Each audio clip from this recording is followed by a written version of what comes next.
안녕하세요, 다월드입니다. 파이 마이그레이션 상황부터 살펴보도록 하겠습니다. 영상을 만드는 시점으로 해서 마이그레이션의 속도가 매우 느리게 진행이 되고 있습니다. 현재 1000만 개 지갑 도달을 앞두고 또 마이그레이션 속도가 매우 느리게 진행이 되고 있기 때문에 조금은 아쉬운 부분이 있지만 일단 좀 더 지켜볼 필요가 있겠습니다. 익스플로파이 데이터를 기준으로요, 현재까지 약 989만 개의 지갑 그리고 987만 명의 파이오니어 수를 기록을 하고 있습니다. 그리고 마이그레이션 차트를 보시면요, 하루에 8만 개, 9만 개 정도를 연속적으로 진행을 해주다가 갑자기 매우 낮은 속도로 지금 진행이 되는 것을 볼 수 있고, 이렇게 된 이상 마음을 좀 놓고 시간을 좀 길게 가지고 이 상황을 여유롭게 바라보는 것이 더 좋을 것 같습니다. 그리고 현재 진행이 되고 있는 이 마이그레이션 양을 보면요, 지갑당 약 369파이 정도로 나오고 있습니다. 그리고 제 채널에 어제 한 분께서 이렇게 댓글을 남겨주셨는데요. 다운님 늘 감사하고 고맙게 청취를 하고 있습니다. 마이그레이션 숫자를 말씀하시면서 늘 평균 개수를 말씀해 주시는데, 저는 가끔 당일에 최소 마이그레이션 양과 최고 마이그레이션 양도 함께 말씀해 주셨으면 하는 생각입니다. 지갑에 어느 정도 물량이 들어오는지 궁금하기도 합니다. 라고 말씀을 해주셨고, 사실 이 표에 어느 정도 답은 이미 들어 있습니다. 마지막으로 마이그레이션이 된 지갑 7,700여 개의 지갑을 분석을 해봤을 때 최대 마이그레이션 양은 여기 보시는 것처럼 6,000파이에서 7,000파이 사이에 있고요, 한 개의 지갑만 마이그레이션이 되었고 그 수량은 6,190파이입니다. 그래서 이게 최대량이 될 수 있겠고요. 그리고 최소 마이그레이션 양은 평균치로 계산이 되고 있는데 1000파이 미만으로 마이그레이션 된 수량이 총 6,773개이고 이것은 이 전체 지갑의 약 87% 비율을 차지하고 있고요. 그리고 이것들의 평균 값은요 167파이로 나오고 있습니다. 참고로 이 개수는 락업 양까지 모두 포함한 개수라고 보시면 되겠습니다. 그리고 최소 마이그레이션 지갑을 좀 더 보여드리자면요, 이렇게 1.5파이부터 해서 1파이가 겨우 넘는 지갑들이 많이 마이그레이션이 되고 있다, 이렇게 보시면 될 것 같습니다. 그리고 X 코어팀 공식 계정에서 몇 가지 새로운 포스팅이 있었습니다. 리마인딩 관련 글이라고 보시면 되겠고요. KYC에서 이름 불일칠 때 받을 수 있는 솔루션과 또 전화번호 오타 변경하는 솔루션, 이 두 가지를 코어팀에서 언급을 했고요. 며칠 전에 이 홈페이지에서 여기에 관련해서 페이지 업로드가 있었습니다. 이 부분을 참고하시면 될 것 같은데요. 이 새롭게 업데이트된 글을 의외로 읽어보지 못한 분들이 꽤 있으실 거라 봅니다. 그래서 다시 한번 설명을 해드리자면요, 전화번호 오타 수정 기능이라고 해서 파이 계정에서 전화번호를 추가할 때 작은 오타를 낸 파이오니어들을 돕기 위해서 아직 해당 번호를 인증하지 않은 경우에 한해서 최대 2자리 숫자를 수정할 수 있는 기능이 추가가 되었습니다. 파이 계정의 전화번호는 일반적인 SNS나 인터넷 계정과는 다르게 파이 모바일 채굴 잔액 및 파이 지갑과 연계가 되어 있고 파이의 1인 1계정 원칙을 유지하는 데 중요한 역할을 하게 됩니다. 예를 들어 파이오니어들은 KYC를 완전히 통과하고 마이그레이션을 진행하려면 반드시 이 전화번호를 인증을 해야 되고요. 따라서 전화번호 수정 기능은 신중하게 적용이 되고 있습니다. 이번 업데이트를 통해 가입 시 오타를 내거나 잘못된 국가 코드를 입력한 경우 일부 수정할 수 있게 되었지만, 계정 양도 및 판매와 같은 정책 위반 또는 해킹 시도를 방지하기 위해서 최대 2자리까지만 수정 가능하게 기능을 제공했습니다. 향후 더 큰 범위의 수정이 가능하도록 하려면 소유권 및 신원 추가 인증과 같은 보안 조치가 필요하게 될 것입니다. 이렇게 얘기가 되고 있고, 그래서 그림을 보시는 것처럼 프로필 이 설정에서 직접 전화번호를 수정을 할 수 있고요. 특히 이 기능은 KYC 상태가 임시 승인인 경우 올바른 번호를 입력해서 비밀번호 재설정 또는 계정 인증을 할 수 있도록 돕는 기능이다 라고 설명을 하고 있습니다. 참고로 이제는 전화번호로만 이 파이앱의 비밀번호를 변경할 수 있는 것이 아니라 이메일로도 비밀번호를 변경할 수가 있습니다. 이것은 매우 희소식이라고 할 수 있겠고요. 여기에 관해서는 제가 9일 전에 영상에서 어떻게 인증을 하는지 상세하게 직접 변경을 해보면서 설명을 해드렸습니다. 그래서 영상을 보시는 것처럼 이 제목을 검색을 해보시면요, 이메일로도 비밀번호 변경하는 법 확인하실 수가 있을 겁니다. 그리고 댓글을 보면요, 이런 질문을 주시는 분들 많습니다. 예를 들어 34개월째 검토 중, 진행 중, 지금 기다리고 있는데요, 여기에 대한 솔루션이 있는지 질문을 주시는 분이 있고, 이렇게 장기간 KYC 검토 중을 기다리시는 분들, 검토 중에서는 딱히 우리가 능동적으로 할 수 있는 옵션이 없습니다. 일단 그 KYC가 처리가 될 때까지 수동적으로 기다리셔야 되는 방법밖에는 없습니다. 그런데 여기서 한번 해볼 수 있는 옵션이 바로 이 파이앱의 비밀번호를 변경을 해보시는 겁니다. 비밀번호를 변경하셨을 때 임시 KYC 상태만 효과가 있는 것이 아니라 KYC 기회를 받지 못한 분들 또는 검토 중에서 오래 고착된 분들도 가끔 효과를 보시는 분들이 있기 때문에, 이런 경우에는 비밀번호 변경 한번 추천을 해드리고요. 그래도 효과가 없다면 조금 더 기다리셔야 될 것 같습니다.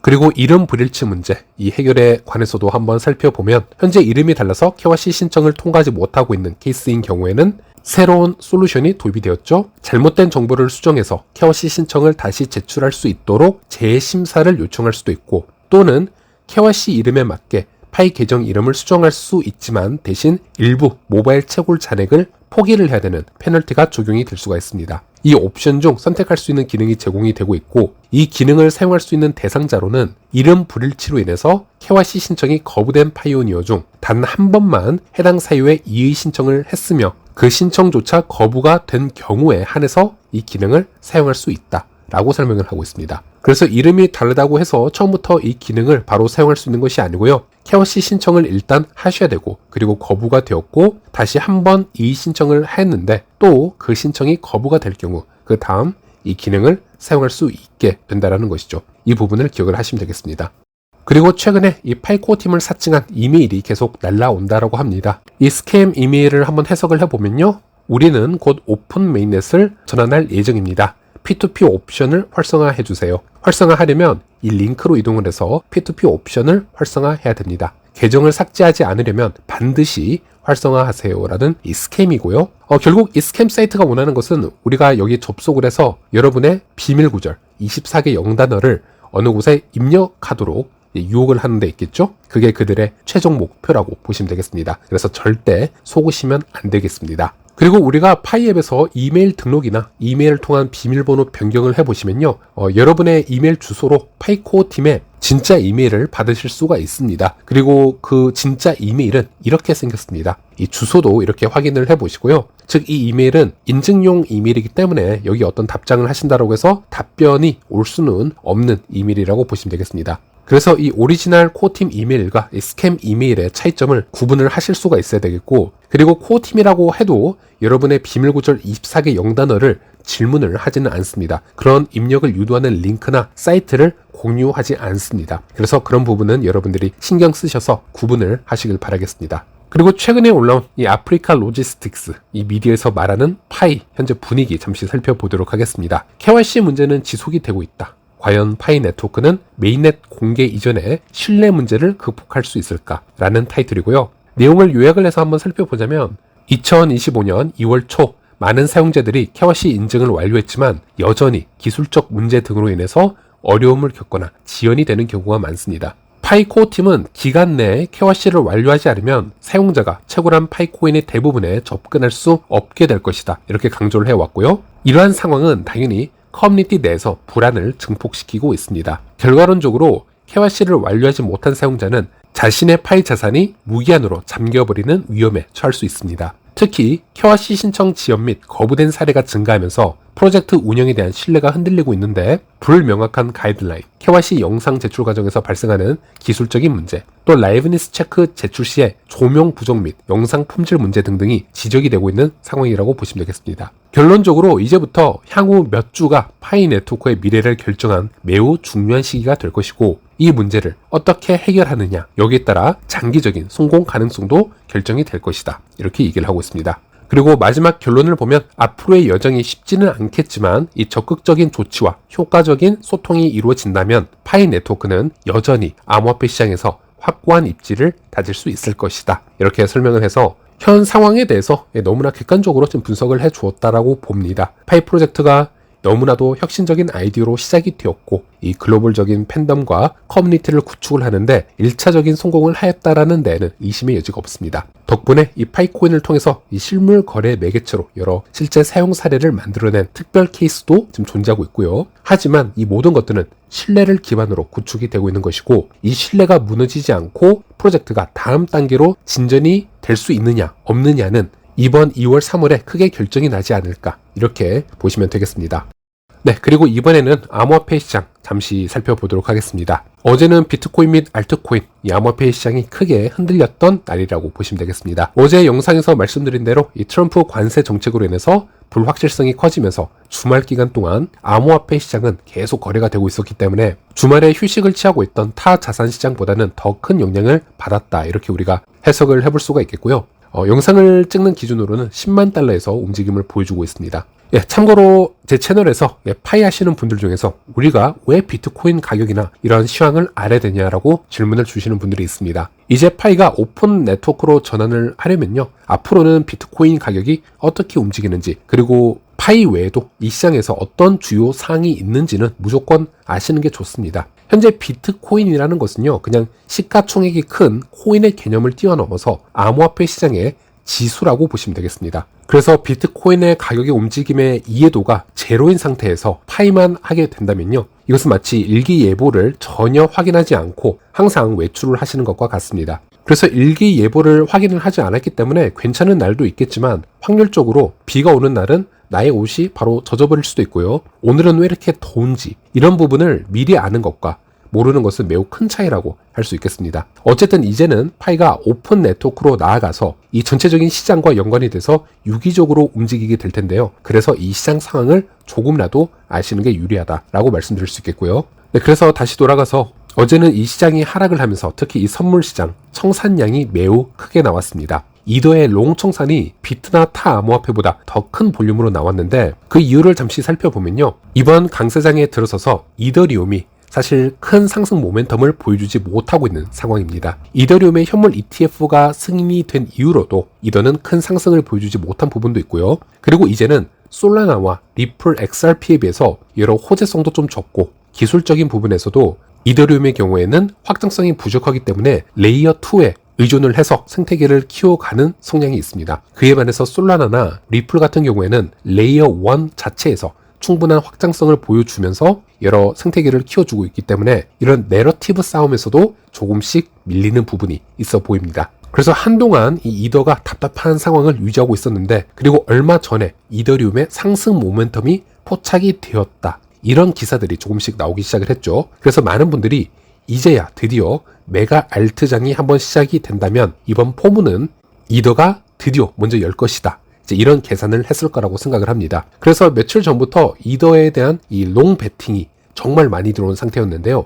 이 시기에 트럼프 관세 악재가 나오면서 이 이더 롱이 대거 청산되는 그런 사태가 있었다라고 보시면 되겠습니다. 어찌 보면 정말 많은 이유가 있었지만 단기적으로 코인 시장을 과하게 하락시켰던 이유 중 하나가 바로 이 이더의 과한 롱 청산이 아니었을까, 이렇게도 분석을 해볼 수가 있겠습니다. 그리고 어제 비트가 하락을 맞고 이더가 좀 더 큰 하락을 맞았기 때문에 대부분의 다른 알트 프로젝트들은 더 큰 하락을 겪었다라고 할 수밖에 없겠습니다. 다행히 오늘은 알트들이 조금씩 회복세를 보여주곤 있지만 현재는 방심을 해서는 안 되는 상황이라고 보시면 되겠고요. 비트코인 도미넌스 차트를 살펴보시면요, 현재 비트코인 비중을 우리가 살펴볼 수 있는데 현재 전체 시장의 62%까지 치솟아 오른 것을 확인할 수 있고, 이것은 최근 6개월 동안의 차트 중에서 가장 높은 고점이라고 보시면 되겠습니다. 그래서 쉽게 정리를 하자면 알트가 좀 자금이 많이 빠져나갔기 때문에 비트앱에서 힘을 쓰고 있지 못하는 상황이다, 이렇게 보시면 되겠습니다. 그리고 리플 소식도 잠시 살펴보면요, 최근에 도널드 트럼프 미국 대통령이 추진하고 있는 이 암호화폐 준비자산 비축 대상에 비트코인만 채택하였다라는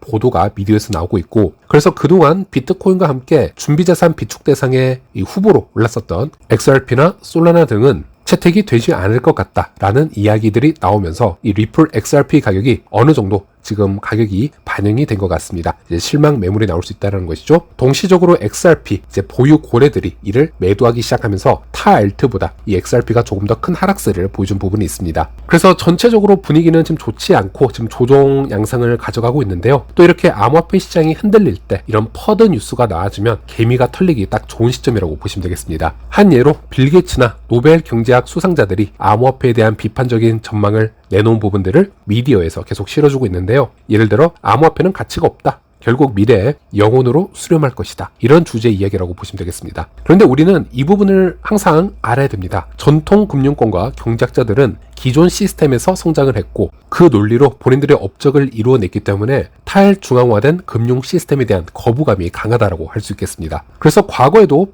흡사한 예측이 많았습니다. 비트코인은 2010년대 초반부터 수없이 이런 학자들이 영원히 될 것이다, 그렇게 경고를 해왔지만 현재의 비트코인 상황을 보시면 이 긴 시간 동안 어느 쪽의 의견이 옳았는지 우리는 확인을 할 수가 있죠. 비트코인이 언젠간 영원히 될 것이다 라는 얘기는 누구나 평생 할 수 있습니다. 그래서 우리가 이런 기사를 읽을 때 너무 이런 미디어를 믿기보다는 이런 말을 했던 사람들이 현재까지 모두 옳은 주장을 해왔는가, 이런 부분을 한번 되돌아보는 것도 좋은 방법이라고 할 수 있겠습니다. 그래서 우리만의 주관을 가지시고 이 시장을 바라보는 게 중요할 거라고 보고 있고요. 그리고 마지막으로 우리가 이 파이 프로젝트 참여하면서도 이 파이 커뮤니티 분위기에 또 너무 쏠리는 경향도 없지 않아 있습니다. 어떤 크고 작은 이슈가 있을 때마다 이 필요 이상으로 이 프로젝트를 과하게 부정적으로 보게 되는 경향이 있고, 필요 이상으로 초조해하고 필요 이상으로 이 프로젝트에 대해서 피해의식을 느끼는 경우는 본인의 주관이 부족할 수도 있습니다. 그래서 우리가 이 파이에 어떤 점에서 설득이 되어 참여를 했었는지, 그들이 말하는 장기적인 비전과 주체적인 참여 의식이라는 것은 도대체 무엇인지, 이런 부분에 대해서 좀 더 생각을 해보면서 이제 얼마 남지 않은 기간 동안 좀 더 차분히 지켜보는 그런 시간을 가져보았으면 하는 바람도 있습니다. 네, 이번 영상은 여기까지 하도록 하겠고요.